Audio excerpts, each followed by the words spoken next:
Les saludo con la paz de Dios, amados hermanos. Que Dios les bendiga en esta hora. Les saluda su servidor David Rodríguez Arciniega y le damos a usted la bienvenida en esta hora a la clase de teología impartida por la Iglesia Cristiana Sol de Justicia aquí en Acapulco, Guerrero, desde donde les enviamos a cada uno de ustedes un cordial saludo y un fuerte abrazo en Cristo Jesús, a mis hermanos pastores, siervos, obreros que siguen estas clases de teología. Les saludamos en esta fecha, ya que por cuestiones de las fiestas decembrinas y fin de año, nosotros hicimos una pausa para estas clases de teología, pero estamos reanudando, gracias a Dios, y la secuencia la vamos a continuar con la ayuda de Dios en este hermoso momento. Y les invitamos, amados hermanos, a que estemos con nuestro corazón y nuestra mente dispuestos a escuchar una vez más la palabra de nuestro Dios, la enseñanza que nos está ayudando para que cada uno de nosotros podamos darle un mejor servicio a nuestro Dios en las iglesias, en las misiones, en la enseñanza bíblica también, porque dice la Biblia que toda la escritura es inspirada por Dios y útil para enseñar. Gloria a Dios. Y así, amados hermanos, tome su Biblia, tome su cuaderno, tome su lapicero, su material para que en esta hora podamos iniciar con la ayuda de nuestro Dios esta clase de teología. Nos quedamos en el último capítulo acerca de los errores doctrinales sobre la Divina Trinidad. Ahora vamos a continuar con un tema nuevo, igualmente en este curso de teología, pero antes de entrar de lleno a la enseñanza en materia, vamos a hacer una oración, mis hermanos, para que sea el Señor a través de su Santo y Divino Espíritu, guiándonos, sea su Espíritu Santo, usando nuestras vidas, dándonos entendimiento, dándonos sabiduría para poder entender, mis hermanos, lo que el Señor quiere que nosotros aprendamos, ¿verdad? Conforme a la sana doctrina que hemos recibido de nuestro Dios, así lo vamos a enseñar en esta hora. Cerramos nuestros ojos y oramos. Bendito y eterno Padre Celestial, te damos muchas gracias una vez más, aquí a través de esta plataforma, a través de este canal de la Iglesia Cristiana Sol de Justicia. Te alabamos y te damos las gracias por permitirnos en este año 2026 reanudar, Padre Celestial, las enseñanzas de teología. Gracias por cada uno de mis hermanos, Dios, que han seguido fielmente. Gracias, Padre Celestial, porque yo sé que tú los has edificado, al igual que mi vida misma.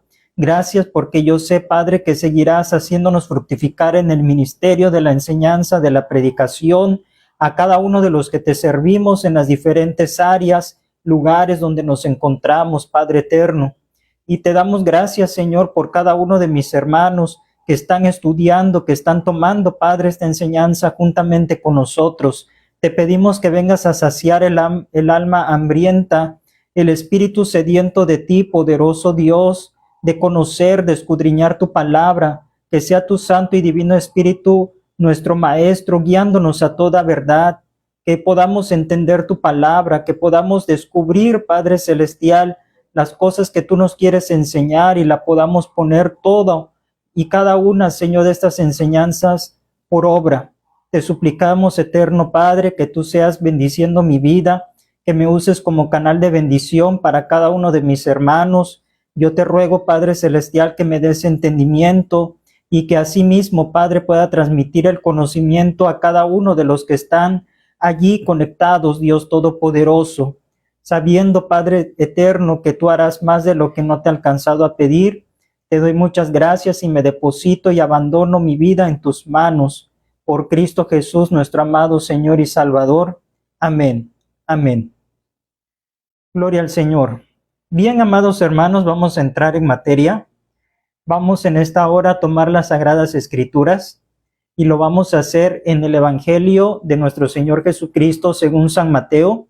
Vamos a leer el capítulo 1 y vamos a considerar los versículos 18 al 25 con la ayuda de nuestro Dios. San Mateo capítulo 1, versículos 18 al 25. Vamos a tomar como base bíblica esta porción escritural para el tema que nos ocupa en esta hora.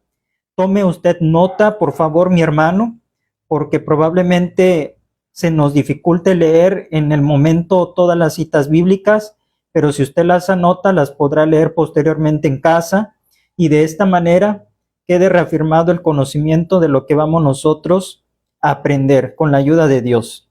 Doy lectura, hermanos, a la palabra de nuestro Dios y a la letra dice así. El nacimiento de Jesucristo fue así. Estando desposada María, su madre, con José, antes que se juntasen, se halló que había concebido del Espíritu Santo. José, su marido, como era justo y no quería infamarla, quiso dejarla secretamente.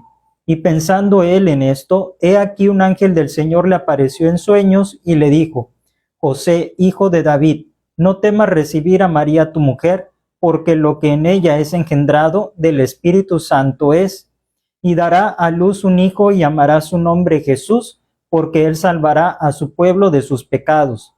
Todo esto aconteció para que se cumpliese lo dicho por el Señor por medio del profeta, cuando dijo, he aquí una virgen concebirá y dará a luz un hijo, y llamará su nombre Emmanuel, que traducido es Dios con nosotros. Y despertando José del sueño, hizo como el ángel del Señor le había mandado, y recibió a su mujer, pero no la conoció hasta que dio a luz a su hijo primogénito, y le puso por nombre Jesús. Amén. Gloria a Dios. El tema de esta hora se titula El origen humano y divino del Mesías. El origen humano y divino del Mesías. Y enseñar que el nacimiento milagroso del Salvador es un elemento necesario en la obra divina de la redención, amado hermano, es también ratificar que es un punto básico de fe en el cristianismo. Y es el objetivo por el cual queremos en esta hora abordar este tema tan importante, porque hoy en día, mis hermanos, debido a los últimos tiempos que vivimos, hay mucha confusión doctrinal, hay mucha herejía, hay falsas enseñanzas, falsos maestros que enseñan que Jesús no es Dios, que Jesucristo no es Dios.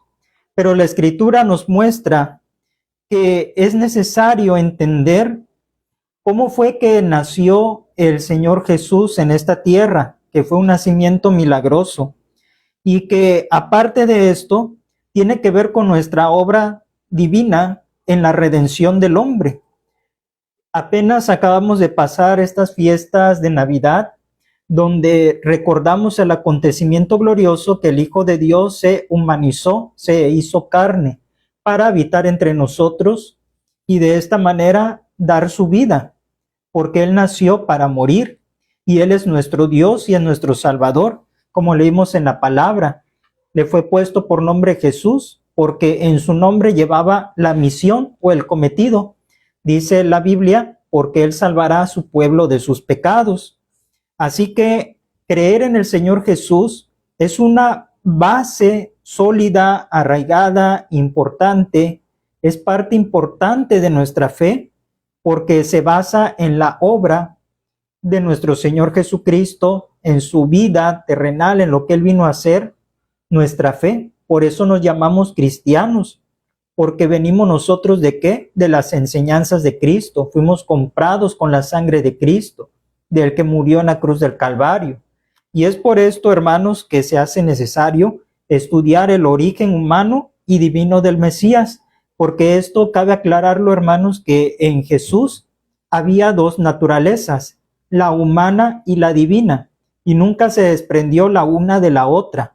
Y es necesario, por lo que decíamos hace un momento, que estemos preparados para que podamos nosotros refutar las falsas enseñanzas de aquellos que enseñan que Jesucristo no es Dios, que simplemente fue un profeta, incluso algunos dicen que fue un ángel, y bueno, tantas cosas que se dicen.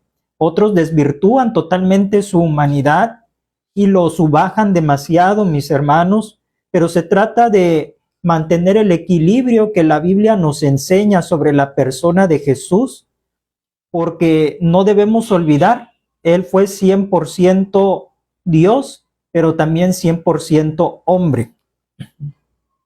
La pregunta que hacemos, ¿Era necesario que el Hijo unigénito de Dios tomara la naturaleza humana?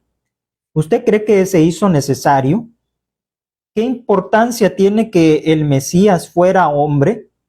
¿Por qué no vino como Dios? ¿Qué nos enseña la Escritura acerca de la humanidad y de la divinidad de nuestro Señor Jesucristo? Son preguntas claves para el estudio de esta hora. San Juan nos dice en su Evangelio, en el capítulo 1, de los versículos 1 al 4, una verdad irrefutable. Dice que en el principio era el Verbo, y el Verbo era con Dios, y el Verbo era Dios. Se está hablando de Jesús, que es la palabra hecha carne, porque por él fueron hechos los cielos y la tierra también, por Jesús. Todo fue por medio de él y para él. Y en San Juan 1:14 dice, y aquel Verbo fue hecho carne y habitó entre nosotros. Ahí está claramente enseñado que ese Verbo que era con Dios desde antes de la fundación del mundo se vino a encarnar. ¿Qué significa esto? Que él vino carne, hueso, mediante agua y sangre, dice también San Juan en una de sus epístolas. Es allí, mis hermanos, que no se puede decir que vino como un espíritu invisible o como algunos piensan, como si fuera un fantasma. No, hermanos, era 100% hombre de carne y hueso, que tuvo las limitaciones humanas, porque él en su humanidad no podía estar en todos los lados a la misma vez. Él requirió, mis hermanos, pues descansar también, tomar agua, alimentarse, ¿sí? Entonces es allí, mis hermanos, donde muchos quieren desvirtuar la humanidad del Mesías. Otros se enfocan demasiado en desvirtuar su divinidad. Nuestra redención, que es una nueva creación, no podía ser efectuada por ningún hombre que trajera en sí mismo el germen del pecado, porque dice la Biblia que por cuanto todos pecaron están destituidos de la gloria de Dios y que no hay justo ni aun uno, pero claro, se exceptúa la persona de Jesús. Él fue el hombre perfecto, el hombre sin pecado. Por eso se le conoce como el postrer Adán, porque el primer Adán, ¿cómo fue creado por Dios? Santo, puro, sin mancha, en santidad, en inocencia, pero en su libre albedrío prefirió manchar toda esa imagen de Dios que tenía en él, decidió pecar y tuvo que sufrir las consecuencias y hasta hoy en día. Pero cuando vino el postrer Adán, es decir, Jesucristo, el hombre perfecto, sin mancha, inmaculado, sin ningún pecado, él, hermanos, vivió una vida en santidad, que a pesar de las tentaciones, él venció, eligió no pecar contra Dios para que nosotros fuéramos salvos. Así que se necesitaba una persona que fuera libre del germen del pecado. Y así es cuando aparece el Señor Jesús naciendo de manera milagrosa. El Señor Jesucristo fue perfectamente santo y por lo tanto su sacrificio fue perfecto delante de Dios. Dice la Biblia que su sangre clama o, hermanos, es mejor, habla mejor que la de Abel. La de Abel que fue hallado delante del Señor justo, ¿verdad? En el Génesis, habla mejor que la de Abel. Vemos la importancia de la doctrina de la encarnación, y esto también lo enseña el mismo San Juan, mis hermanos, y se los vamos a leer, anote las citas bíblicas. Primera de San Juan, capítulo 4, versículos 2 y 3, habla acerca de la importancia de predicar, de enseñar la encarnación. ¿Qué se enseñó precisamente en este mes de diciembre que pasó? La encarnación del Señor Jesús, su encarnación que se hizo hombre.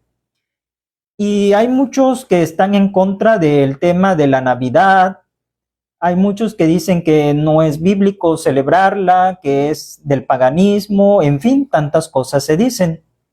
Pero en Primera de San Juan, mis hermanos, capítulo 4, versículos 2 y 3, dice de la siguiente manera: en esto conoced el Espíritu de Dios. Todo espíritu que confiesa que Jesucristo ha venido en carne es de Dios. Y todo espíritu que no confiesa que Jesucristo ha venido en carne no es de Dios. Y este es el espíritu del anticristo, el cual vosotros habéis oído que viene y que ahora ya está en el mundo. Cuando habla de espíritu aquí en estos versículos, notemos que es escrito espíritu con E minúscula, se refiere al espíritu del hombre, espíritus humanos. Y aquí, mis hermanos, vemos que en esto se conoce el espíritu de Dios. Cuando el hombre, la mujer confiesa que Jesucristo vino en carne, acepta la encarnación de Jesús, dice que tal persona es de Dios. Pero todo espíritu, es decir, toda persona que no confiesa que Jesucristo vino en carne, simple y sencillamente no es de Dios. ¿Y quién es? Dice, este es el espíritu del anticristo, porque el anticristo eso, hermanos, anulará o negará rotundamente la encarnación, la existencia de Dios, del Señor Jesucristo. Por eso es el espíritu del anticristo el que niega la encarnación. Y por esto, hermano, nosotros proclamamos no una fecha, sino el acontecimiento de que el Hijo de Dios se hizo carne y que con un propósito vino a esta tierra. También vamos a ver cómo niegan muchos esta verdad histórica que constituye, por supuesto, una blasfemia, porque negar la divinidad o la humanidad de Jesucristo constituye una blasfemia, y esto es totalmente peligroso, mis hermanos. Vamos a ver esta lección en 3 puntos principales. El desarrollo consta de 3 puntos principales. Punto 1, la genealogía de Jesús. Vamos a empezar por ver la genealogía de Jesús. Punto número 2, el nacimiento del niño Jesús. Y punto número 3, la adoración de los magos. Estos 3 puntos nos aclararán, nos abrirán, mis hermanos, más el entendimiento para que nosotros comprendamos el origen humano y divino del Mesías. Estemos atentos con la ayuda de nuestro Dios. El evangelista San Mateo principia su libro con la genealogía del Señor Jesús. Usted se preguntará por qué en vez de principiar relatando la manera milagrosa como nació Jesús, principia con una genealogía. Bueno, la razón es muy evidente. En primer lugar, San Mateo, o también conocido Leví, escribió para el pueblo judío. Su evangelio es enfocado para el pueblo de Israel, para la nación judía, y al cual quiere hacerle comprender que Jesús de Nazaret es el Mesías prometido a Israel, que Jesús de Nazaret es el Hijo del Hombre y el Hijo de Dios, que Él es el cumplimiento de todo el Antiguo Testamento y de toda la historia de Israel. Es lo que quiere o lo que pretendía San Mateo al escribir este evangelio bendito, inspirado del Espíritu Santo, por supuesto, que comprendieran que Jesús era aquel prometido por los profetas en la antigüedad y que descendía directamente del linaje real de la tribu de Judá, de la tribu, hermanos, de la cual pertenecía David, rey de Israel, al cual se le prometió por Dios, por Jehová, que le sería dada lámpara para siempre y su trono sería estable. Entonces, a través de Jesucristo se cumple las profecías, las promesas dadas a David, su siervo.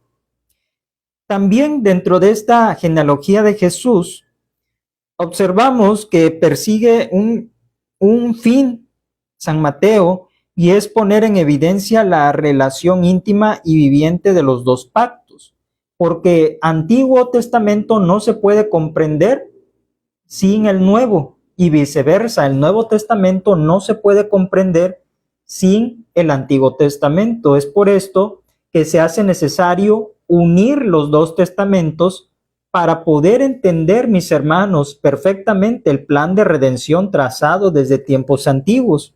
Y es lo que hizo San Mateo al escribir, mis hermanos, poner en evidencia la relación íntima y viviente de los dos pactos, mostrando en Jesucristo el cumplimiento de las profecías y de todas las promesas dadas en la antigüedad. Y esta es una razón obvia, mis hermanos, por el cual San Mateo en el capítulo 1 incluye la genealogía de Jesucristo. Usted lo puede leer en su casa, que es el capítulo 1 del versículo 1 al versículo 17. También, mis hermanos, vemos que esta genealogía de Jesús está indicada por los dos célebres nombres de David y de Abraham, dos personajes muy importantes, hermanos, y hasta hoy en día para el pueblo judío. David y Abraham, dos personas muy importantes. Todos nosotros, hermanos, humanamente tenemos nuestro árbol genealógico. Es una tabla, es un registro familiar de nuestros antepasados, de dónde venimos nosotros, quiénes fueron nuestros tatarabuelos, bisabuelos, abuelos, nuestros padres, y así se va como una cadena la genealogía. Bueno, también el Señor humanamente tuvo un árbol genealógico, tuvo una descendencia según la carne, una familia. Dijimos, descendía de el rey David, de la tribu de Judá.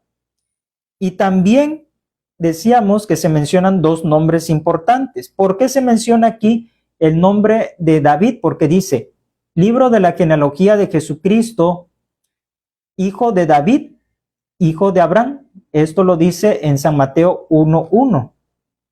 Y vemos que se menciona a David porque según la profecía de su familia nacería aquel cuyo reinado sería eterno. Y esto lo comprobamos en varias citas bíblicas. Solamente voy a dar algunas, no todas, hermanos, solamente algunas sobresalientes. Isaías 11:1. Vamos a leer con la ayuda del Señor Isaías 11:1 para que veamos que estaba prometido a David, rey de Israel.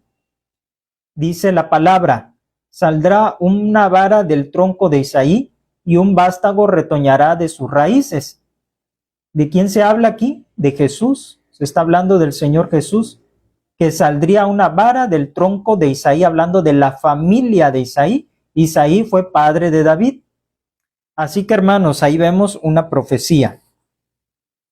También podemos encontrar en el Nuevo Testamento que se corrobora que él era descendiente de David. Esto lo dice San Pablo en su carta a los Romanos, en su capítulo 1, en su versículo 3. También lo retoma San Pablo y dice así, acerca de su Hijo, nuestro Señor Jesucristo, que era del linaje de David según la carne. Aquí estamos observando que era del linaje de David. Bien, también se menciona a Abraham, el patriarca Abraham, porque en su posteridad deberían de ser bendecidas todas las familias de la tierra.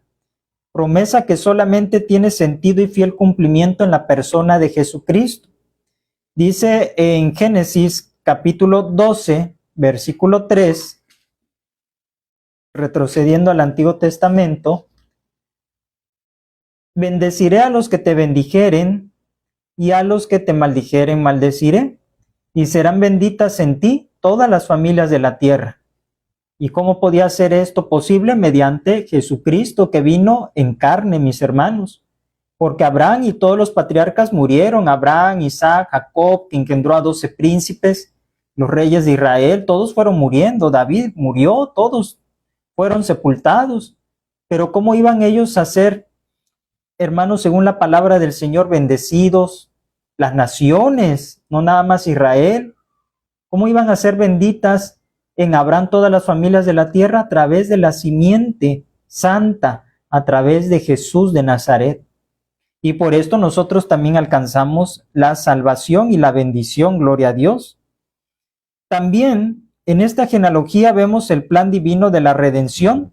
No es una coincidencia, mis hermanos, no es casualidad, porque está aclarado aquí que hay 14 generaciones desde Abraham hasta David. 14 generaciones desde David hasta la deportación a Babilonia y 14 generaciones desde la deportación de Babilonia hasta Cristo. Es allí, mis hermanos, donde hallamos precisamente que no es obra de la casualidad, es plan divino de la redención. También la bendición prometida a Abraham debía realizarse y constituir una creación nueva, empezada en la persona misma del Salvador. Amén. Porque en Él, hermanos, nosotros encontramos una nueva vida. Somos nuevas criaturas a través de Jesucristo. Así que todo esto tiene por objeto establecer la filiación de Jesús y, hermanos, la promesa cumplida en su persona. Gloria a Dios. Para finalizar este primer punto de la genealogía de Jesús, diremos que el propósito de esta genealogía es analizar su descendencia de David. ¿Cómo le clamaban, hermanos? Bartimeo el ciego. ¿Se acuerda usted de Bartimeo el ciego en el ministerio de Jesús? Dice que este varón que mendigaba junto al camino, ¿cómo gritaba? Jesús, hijo de David, ten misericordia de mí.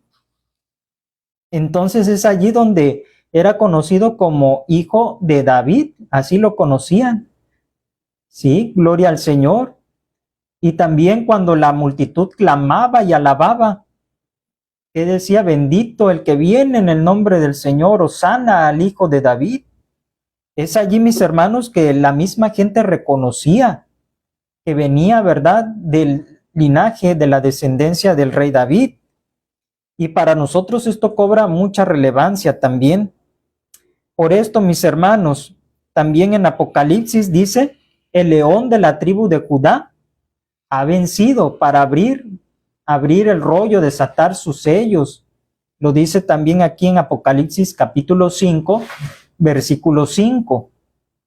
Y uno de los ancianos me dijo, no llores, he aquí que el león de la tribu de Judá, la raíz de David, ha vencido para abrir el libro y de desatar sus 7 sellos.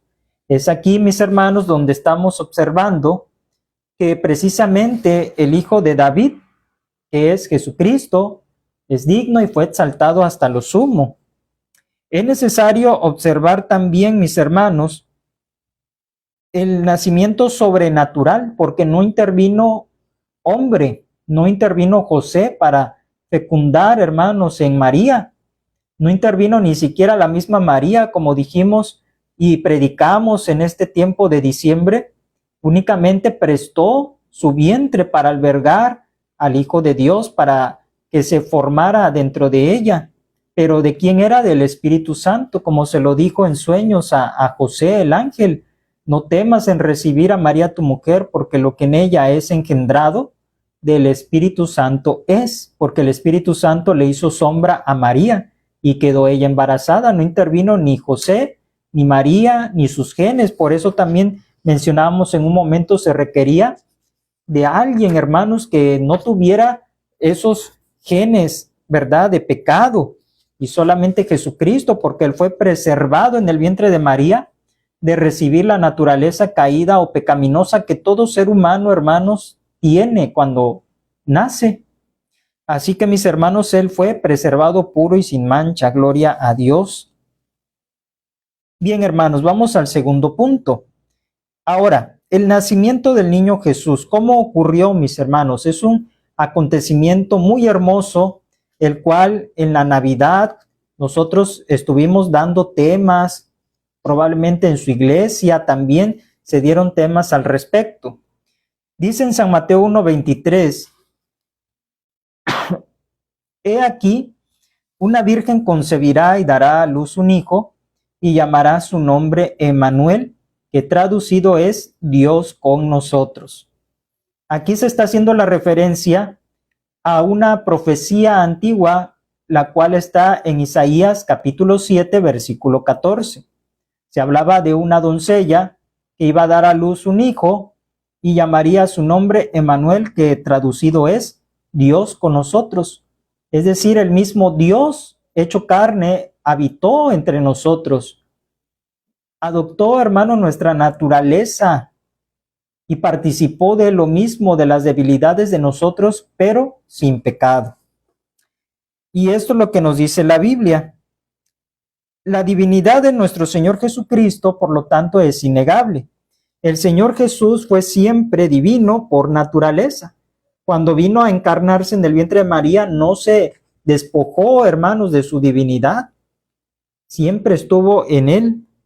El Hijo de Dios, aunque por naturaleza es igual a Dios, como ya lo vimos en capítulos anteriores, ¿verdad?, de la divinidad del Señor Jesús, Humanamente se sujetó a las limitaciones del hombre, pero sin pecado. ¿Cuáles limitaciones? Ya dijimos, no podía estar en todos los lugares al mismo tiempo, a pesar de ser omnipresente.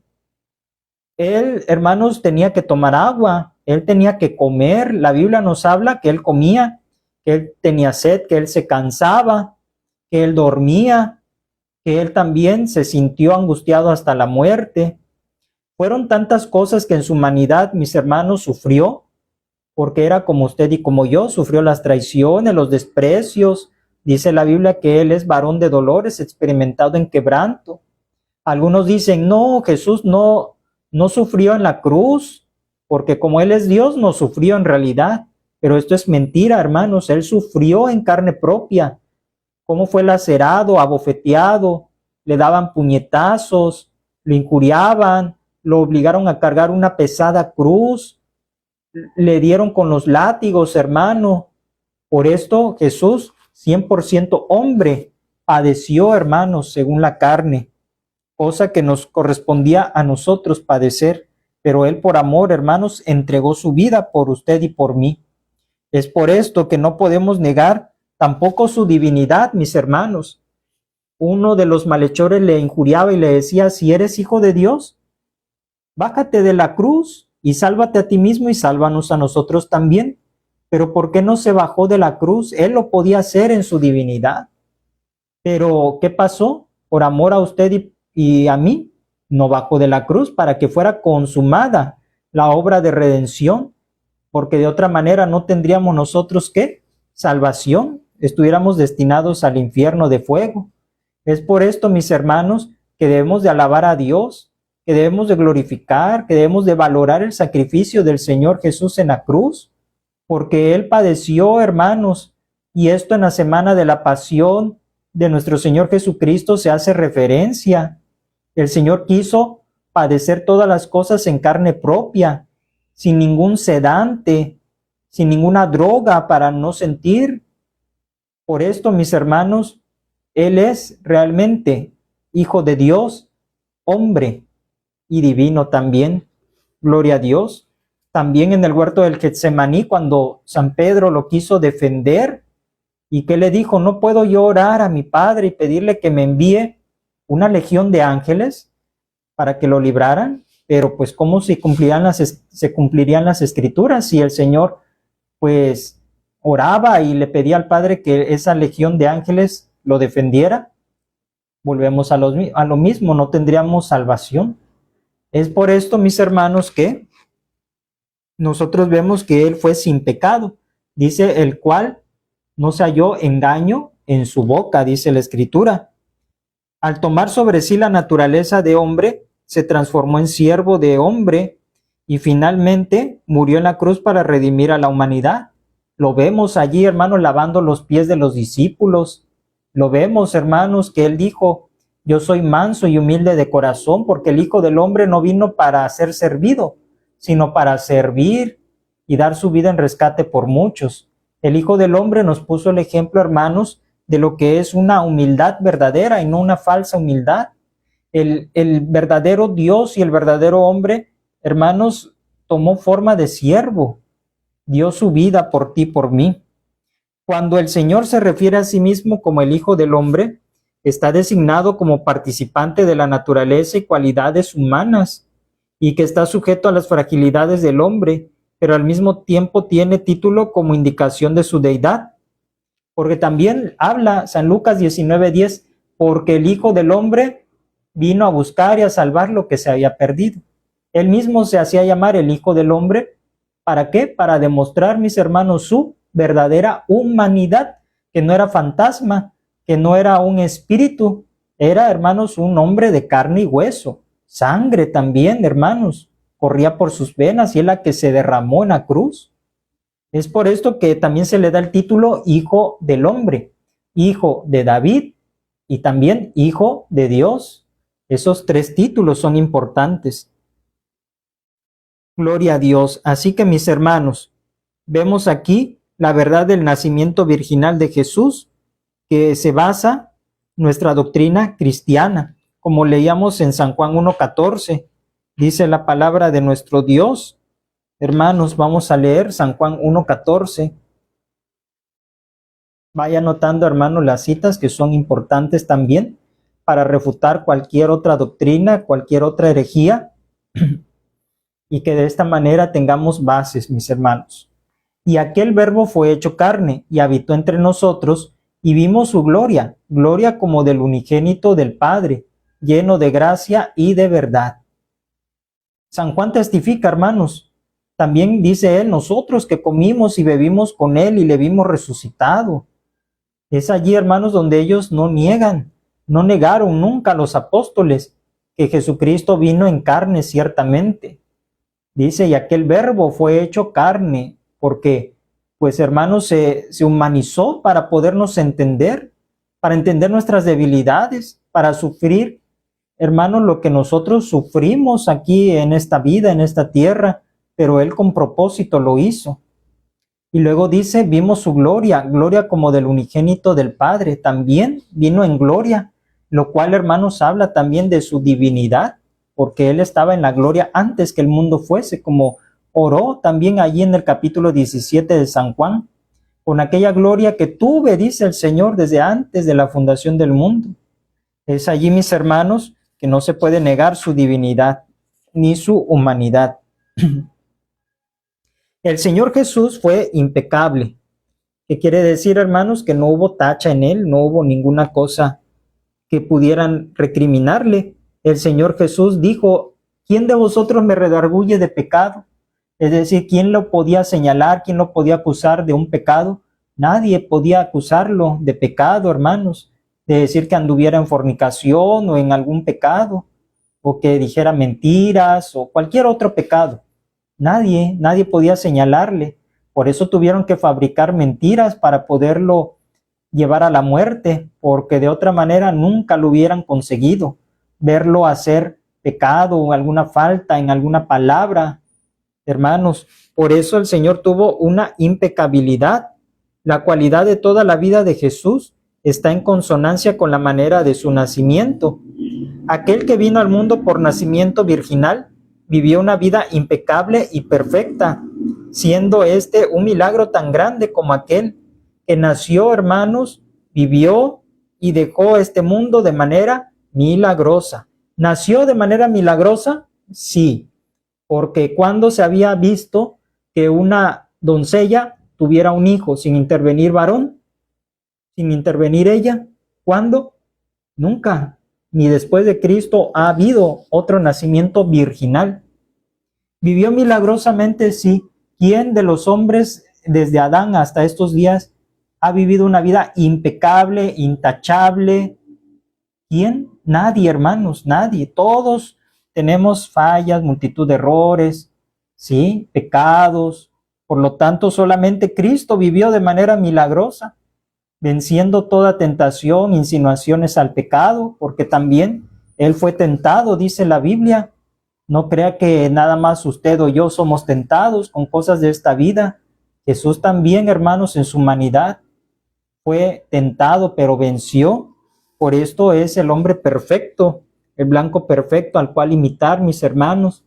Por eso no pongamos la mirada en el hombre, en el pastor, en la sierva de Dios o en el siervo de Dios, porque en ellos vamos a encontrar muchísimos errores, defectos, tantas cosas negativas, pero solamente en Cristo, hermanos, hay perfección absoluta. Solamente en Cristo, hermanos, hay realmente un modelo de vida a seguir, una inspiración, hermanos, para tener una vida santa. Solamente en Jesús, no en ningún otro hombre, mis hermanos, por más consagrado que éste sea, por más que hable en lenguas, por más, hermanos, que conozca Biblia. Todos hemos pecado, dice la Biblia, y mientras estemos revestidos de esta humanidad vamos a pecar, pero solamente Jesús de Nazaret, quien nació de manera milagrosa, también vivió de manera milagrosa sin ofender a Dios en ninguna forma, gloria a Dios. Y asimismo, mis hermanos, dejó este mundo milagrosamente y resucitó, hermanos, al tercer día de entre los muertos se levantó, dice la Biblia. El Espíritu Santo lo levantó, hermanos, de entre los muertos y ascendió, y lo vieron más de 500 testigos, dice la palabra del Señor, cómo subió a los cielos. Gloria a Dios por esto, mis hermanos. ¿Qué otro personaje de la historia ha podido impactar el mundo, el planeta Tierra? Ninguno más que Jesucristo de Nazaret. Hay muchos que se quieren imponer por encima de Jesús, muchos que han desafiado, hermanos, y dicen, dentro de unos cuantos años o décadas, Jesucristo pasará a la historia y nadie se acordará de ellos. ¿Y qué ha pasado, mis hermanos? Aquellos que desafiaron, ellos son los que han quedado en el olvido y ya no son nada, nadie se acuerda. Pero Jesucristo, hermanos, es Dios por todos los siglos. Por esto, en esto se basa nuestra fe, en la obra expiatoria de nuestro Señor Jesús. Ahora vemos también en su nacimiento la encarnación, mis hermanos. Encarnación significa que Dios, que es el Hijo de Dios, se hizo hombre. Así de sencillo, eso significa encarnación. Se hizo hombre. Esto no significa que Dios se convirtió en hombre, sino que permaneciendo como Dios, asumió y tomó una nueva naturaleza, es decir, la naturaleza humana, uniendo esta naturaleza humana a la divina en un solo ser, es decir, no se desprendió una de la otra. Esto es que Jesucristo es verdadero Dios y verdadero hombre. Las escrituras nos dicen que en verdad sufrió hambre, sed, cansancio, lloró también Jesús. El dolor estuvo presente en general, las debilidades de la naturaleza humana, pero sin pecado. ¿Cuáles fueron los propósitos entonces, hermanos, de esta encarnación? Son varias las consideraciones para esta pregunta. El Hijo de Dios vino a este mundo para ser revelador de Dios. ¿Qué le pidió Felipe, el discípulo, al Señor Jesús? Señor, muéstranos al Padre y nos basta. ¿Y qué le dice el Señor Jesús a Felipe? Hace tantos años, tiempo que estoy con ustedes, Felipe, y no me habéis conocido. El que me ha visto a mí ha conocido al Padre. Porque Él vino a ser reflejo, hermanos, de la imagen, sustancia misma del Padre Celestial, que Él es amor, compasión, misericordia, que es todo bondad, perdonador. Bueno, tantas cosas, mis hermanos, que quienes estuvieron viendo a Jesús, vieron en otras palabras al mismo Padre, su carácter, hermanos. Y entonces vemos que para revelar al Padre vino. Dice también en Hebreos capítulo 1, versículo 1, vamos a leer que dice Hebreos, carta a los Hebreos, capítulo 1, versículo 1 al 4. Dios, habiendo hablado muchas veces y de muchas maneras en otro tiempo a los padres por los profetas, en estos postreros días nos ha hablado por el Hijo, a quien constituyó heredero de todo y por quien asimismo hizo el universo, el cual, siendo el resplandor de su gloria y la imagen misma de su sustancia, y quien sustenta todas las cosas con la palabra de su poder, habiendo efectuado la purificación de nuestros pecados por medio de sí mismo, se sentó a la diestra de la majestad en las alturas, hecho tanto superior a los ángeles, cuanto heredó más excelente nombre que ellos. Aquí vemos, mis hermanos, que toda la revelación, ¿en quién fue puesta o dada? En Jesucristo, en Jesús, el Hijo de Dios, en el Dios hecho carne. En Él, hermanos, está la perfecta revelación. Lo dice aquí Hebreos 1, del 1 al 4, que hemos dado lectura. Y en estos postreros días Dios nos ha hablado a través del Hijo de Dios, por supuesto. Por esto, mis hermanos, es importante conocer a Jesucristo. No me refiero a conocerlo en una imagen como nos pintaron la tradición de nuestros padres, no, sino conocerlo de manera personal, aceptar su obra expiatoria en nuestra vida y corazón, y así conoceremos quién es Dios, quién es Jesús. Y esto es la encarnación, mis hermanos. Jesucristo, verdadero Dios y verdadero hombre, y participó de nuestra naturaleza, pero sin pecado. ¿Cuáles fueron los propósitos de esta encarnación? Ya dijimos que fue para revelar al Padre, y afirmó que su obra y sus palabras estaban guiadas por Dios. Él dijo, mi doctrina no es mía, sino todo lo que yo oí del Padre, eso os hablo. Por esto, mis hermanos, dice que nada dijo Jesús que no le fuera revelado del Padre. No hizo nada por su propia cuenta, lo dijo el Señor también. Dice, yo no hablo por mi propia cuenta, no hago por mi propia cuenta, sino todo lo que el Padre hace, lo hace igualmente el Hijo. O sea, fue 100% sujeto a la obra que se le encomendó sin salirse de ella. Su predicación fue una revelación del amor del Padre, porque él predicó amor y lo demostró cuando se tenía que aplicar la ley de Moisés sobre la mujer sorprendida en adulterio. ¿A poco Jesús la apedreó, ejecutó la sentencia de castigo? No, sino obró misericordia, compasión y amor, de tal manera que la libró de ser muerta por amor, hermanos. Es por esto que el Señor vino realmente, Jesús, a demostrar el amor del Padre. Tomó nuestra naturaleza humana con el objeto de regenerarla, porque por el pecado está nuestra imagen, la imagen de Dios empañada, ensuciada, mis hermanos. Pero el Hijo de Dios se convirtió en el Hijo del Hombre con el objeto de que los hijos de los hombres pudieran convertirse también en hijos de Dios. Esto lo dice conocido pasaje, mis hermanos, en San Juan, en su capítulo 1. Damos lectura, hermanos, San Juan, capítulo 1. Gloria a Dios. San Juan, capítulo 1. Y dice los versículos 12 y 13. Mas a todos los que le recibieron, a los que creen en su nombre, les dio potestad de ser hechos hijos de Dios, los cuales no son engendrados de sangre ni de voluntad de carne, ni de voluntad de varón, sino de Dios. Aquí observamos cómo nosotros somos hijos por adopción, ¿sí? Por adopción, injertados en el olivo natural. ¿Y a través de quién? De Jesús de Nazaret. Y nos dice la Escritura que nos ha dado derecho de ser llamados hijos de Dios. Mirad cuál amor nos ha dado el Padre. Primera de San Juan dice 3:1, que seamos hechos hijos de Dios, que seamos hechos hijos de Dios, porque no somos engendrados de voluntad de carne, por hombre, por mujer, por voluntad de varón, por sangre, hermanos, dice, sino voluntad de Dios. Y esto es, hermanos, glorioso, esta grande verdad. Así que vemos, hermanos, también que para esto vino a encarnarse el Señor Jesús, para que un día seamos como Él es, y que nuestros cuerpos sean semejantes al cuerpo de su gloria, de la gloria suya cuando resucitó. Vamos a leer primera de San Juan 3:2, primera carta de San Juan, capítulo 3, versículo 2. Gloria a Dios.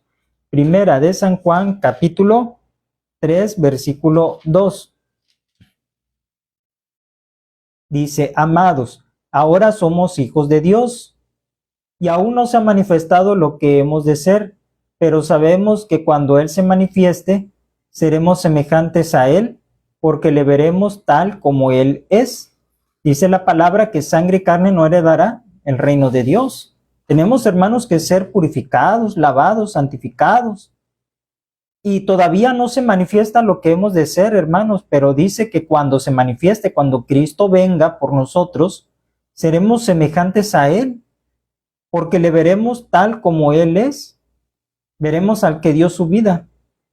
Tendremos también un cuerpo glorificado. Filipenses capítulo 3, versículo 21. Dice Filipenses capítulo 3, versículo 21, el cual transformará el cuerpo de la humillación nuestra para que sea semejante al cuerpo de la gloria suya, por el poder con el cual puede también sujetar a sí mismo todas las cosas. Cuando Cristo resucitó, hermanos, tenía ya la facultad de traspasar los lugares, porque cuando estaban los discípulos reunidos por miedo de los judíos, encerrados ahí en una habitación, dice que Jesús se apareció en medio de ellos, cerradas las puertas. Traspasaba, ya no tenía, hermano, límite. Y así también de sus ojos desaparecía. Es por esto, mis hermanos, que cuando Cristo se manifieste, este cuerpo de humillación, esta carne, hermanos, va a ser transformada a un cuerpo semejante al de la gloria suya. Seremos como los ángeles del cielo. Por esto, mis hermanos, conviene seguir a Jesucristo si queremos tener la vida eterna y también esa bendición de un cuerpo nuevo. Muchos batallamos, ¿verdad?, con nuestro cuerpo, con la salud. No podemos partirnos en pedacitos. Pero, hermanos, todo esto un día va a cambiar. ¿Cuándo? Cuando se manifieste el Señor. Punto número 3, hermanos, y último, vamos a hablar sobre la adoración de los magos de Oriente. En este tema que estamos viendo, el origen humano y divino del Mesías. Son evidencias, hermanos. La genealogía de Jesús es una evidencia de su humanidad. El nacimiento del niño Jesús es una evidencia de su humanidad y divinidad, pero también la adoración de los magos nos muestra la divinidad de Jesús de Nazaret. Vamos a ver por qué. Regresamos a San Mateo capítulo 2, versículo 9 al 11. San Mateo capítulo 2, versículos 9 al 11. Hablando de la visita de los magos. Ellos, habiendo oído al rey, se fueron, y aquí la estrella que habían visto en el oriente iba delante de ellos, hasta que llegando se detuvo sobre donde estaba el niño. Y al ver la estrella se regocijaron con muy grande gozo. Y al entrar en la casa vieron al niño con su madre María, y postrándose lo adoraron, y abriendo sus tesoros le ofrecieron presentes, oro, incienso y mirra. Pero siendo avisados por revelación en sueños que no volviesen a Herodes, regresaron a su tierra por otro camino. Aquí estamos viendo, mis hermanos, que unos gentiles, observadores, hermanos, de las estrellas, estudiosos, astrólogos, que esperaban también en esa promesa del advenimiento del Mesías, fueron guiados por una estrella que vieron ellos en el oriente y supieron que ya había nacido, hermanos, el Mesías, y fueron en busca de él y viajaron muchos kilómetros desde Babilonia probablemente hasta Jerusalén y llegaron al palacio del rey Herodes. Y allí preguntaron: ¿dónde está el rey de los judíos que ha nacido? Porque su estrella hemos visto en el oriente y venimos a adorarle. Y es allí, mis hermanos, donde pues Jerusalén y el rey Herodes se turban, porque ellos ni en cuenta, mis hermanos, habían pasado inadvertidos los tiempos para ellos que no sabían. Pero también, hermanos, esto es evidencia de la encarnación del Hijo de Dios, que hayan asistido los magos a adorarlo. Aquellos hombres no vinieron a ver qué milagros podía hacer el niño Jesús, ¿verdad que no? No iban en busca de milagros, a ver qué milagro me hace el niñito. No. Solamente vinieron a él para adorarlo y a ofrecerle dones que le podían conceder a este pequeño rey. Ellos solamente dijeron: venimos a adorarle. No fueron a pedirle favores. No, hermanos, en ninguna forma. Cuando le encontraron, dice, postrándose, le adoraron. Y abriendo sus tesoros, le ofrecieron oro, incienso y mirra. Estos regalos, hermanos, eran proféticos. El oro simboliza su realeza. Se le da a los reyes o están con los reyes el oro. El incienso también, hermanos, en el Antiguo Testamento simboliza la devoción, la adoración. Las oraciones, hermanos, son representadas con el incienso que sube como aroma delante de la presencia de Dios. Y también le ofrecieron mirra, hermanos, que profetizaba también su sufrimiento, su muerte. Por eso decimos son regalos proféticos que le ofrecieron los magos. Y estos magos recibieron el aviso celestial del nacimiento de Jesús, hermanos, y se regocijaron con grande gozo cuando vieron la estrella que los guiaría hacia Jesús de Nazaret. Así también el cristiano hoy en día debe de regocijarse, mis hermanos, con gran gozo y alegría, igual como los pastores humildes que les fue anunciado, hermanos, por los ángeles que cantaban, hermanos, que les dijo: no temáis, os doy nuevas de gran gozo que son para todo el pueblo, que ha nacido hoy en la ciudad de David un Salvador, que es Cristo el Señor. Y aunque ya haya pasado la fecha de Navidad, para nosotros los cristianos, hijos de Dios, siempre es Navidad, porque el Salvador del mundo en nuestro corazón siempre está, hermanos. Y este mensaje se va a proclamar febrero, marzo, abril, mayo, junio, todos los meses del año, no nada más diciembre, porque la encarnación del Hijo de Dios, hermanos, fue trascendental para que nosotros tuviéramos salvación y vida eterna y perdón de pecados y entrada al reino celestial. Y así que, mis hermanos, el cristiano se debe regocijar como ellos. Y aquellos magos aceptaron sumisos la guía de Dios y obedecieron las órdenes que recibieron de parte de él cuando les dijo, ¿verdad? No regresen a Herodes porque va a matar al niño. Entonces ellos, dice, regresaron a su tierra por otro camino. Fueron obedientes, hermanos, a la voz de Dios. Y también, ¿verdad? El milagro de la encarnación del Verbo de Dios para nosotros nos comunica el milagro de la regeneración, ¿sí? Porque Él nació para morir y por Él somos regenerados. Por su muerte nosotros tenemos vida y nos hace nuevas criaturas en Cristo Jesús. Dice la palabra del Señor en 2 Corintios 5:17, de modo que si alguno está en Cristo, nueva criatura es. Las cosas viejas pasaron, he aquí todas son hechas nuevas. Por eso la encarnación del Hijo de Dios para nosotros representa ¿qué? Una nueva creación. Somos una nueva criatura. Es como nacer de nuevo. Requisito indispensable para ver a Dios, como le dijo Jesús a Nicodemo. El que no naciere del agua y del Espíritu no puede entrar al reino de Dios, mis hermanos. Es por esto que nosotros proclamamos siempre la encarnación de Cristo. Gloria a Dios. Y así hemos visto, mis hermanos, el origen humano y divino del Mesías, elementos necesarios, indispensables, columna vertebral de nuestra fe, porque no puede haber cristianismo sin Cristo. No se puede, hermanos, proclamar a Cristo cuando no creemos que Él es humano y que Él es divino. No se puede, mis hermanos. Tenemos que aceptarlo porque la Biblia lo dice y porque aparte, mis hermanos, el cuerpo de Cristo que fue sepultado no está en la tumba. No está, ¿por qué? Porque el Señor lo resucitó en el poder, con el poder del Espíritu Santo, y ascendió a los cielos y está sentado a la diestra del Padre, intercediendo en estos momentos por nosotros y salvando. Gloria a Dios. Por esto, mis hermanos, proclamemos que el Hijo de Dios es hijo también del hombre que participó de la humanidad de nosotros. Amén. Hermanos, por esto tributemos adoración como lo hicieron los pastores y los magos cuando se les anunció que había nacido el Salvador del mundo. Oremos, hermanos. Padre Santo, te damos a ti las gracias en esta hermosa noche, en esta hora.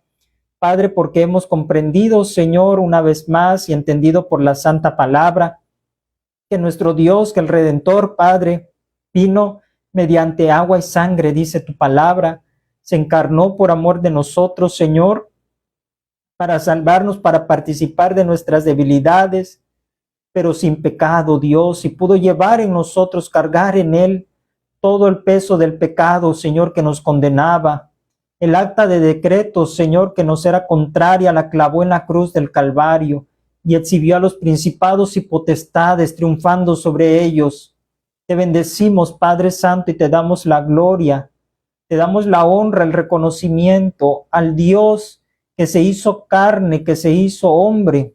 A Él adoramos, a Él bendecimos, porque Él es Dios por los siglos de los siglos. El león de la tribu de Judá, el que descendió de la tribu de Judá. Padre Santo, en esta hora, recibe, Padre, la adoración. Nos postramos, Padre, como los magos, como los pastores, como todos aquellos, Señor, que fueron sanos, y dice tu palabra que te adoraron. Así también doblamos nuestras rodillas delante de ti, oh gran Dios, y te rogamos, Padre Santo, nos ayudes a estar firmes y nos ayudes, Padre Santo, a defender la sana doctrina, porque la encarnación es una realidad, Padre. No lo pudiéramos a lo mejor entender a plenitud, como, Señor mi Dios, tenemos un sumo sacerdote que pudo vencer, que fue sin pecado, inmaculado desde su concepción y toda su vida, Padre Santo.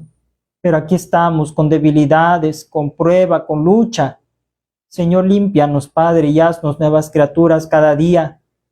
Renuévanos, Padre, y transfórmanos, Señor, por Cristo Jesús. Sigue ayudando, Padre, a mis hermanos. Sigue ayudando, Padre, a aquellos que nos miran, que estudian, Padre Santo, y que podamos cada uno de nosotros, Señor, entender, Padre, que quieres que seamos como tú. Dice tu palabra, bástale al discípulo ser como su maestro. Queremos ser como él, aleluya. Te alabamos, Padre, bendice a mis hermanos que estuvieron, Padre, en esta transmisión, Señor, de tu enseñanza. Yo te ruego que grabes esta tu palabra y la enseñanza en su corazón y en su mente. Y podamos, Señor, mi Dios, enseñar correctamente al pueblo de Dios. Muchas gracias te damos, Padre Santo, a ti la gloria y la honra, Padre, por los siglos de los siglos. Amén, amén. Gloria a Dios, aleluya. Amados hermanos, pues es una grande bendición retomar las clases de teología. Les saluda David Rodríguez desde Acapulco, Guerrero. Estamos, hermanos, en representación del cuerpo pastoral de la Iglesia Cristiana Sol de Justicia. Y de esta manera, mis hermanos, cada semana puntualmente se están emitiendo enseñanzas de teología, las cuales están contenidas en nuestras diferentes plataformas, principalmente Facebook, en las páginas Iglesia Cristiana Sol de Justicia Acapulco Zapata. También la puede encontrar esta y las demás enseñanzas en la página Presbiterio de Acapulco Guerrero en sus siglas ICES. Y también puede encontrar en el canal de YouTube Iglesia Cristiana Sol de Justicia Acapulco las enseñanzas desde el capítulo número 1 hasta esta enseñanza y las demás que con la ayuda de Dios nosotros estaremos estudiando. Y para la próxima lección, amados hermanos y siervos que nos sintonizan, estaremos hablando el tema Jesucristo es el eterno Hijo de Dios. Jesucristo es el eterno Hijo de Dios, por lo cual invitamos a que se conecte con nosotros la Iglesia Cristiana Sol de Justicia y podamos recibir, hermanos, este conocimiento teológico para la gloria de nuestro Dios. Nos despedimos con la paz de Dios, que el Señor les bendiga grande y ricamente y que puedan tener, hermanos, en este 2026 un año fructífero en la enseñanza y predicación de la bendita palabra de Dios. Les esperamos, mis hermanos, que el Señor les bendiga. Hasta la próxima. La paz de Dios con ustedes. Amén.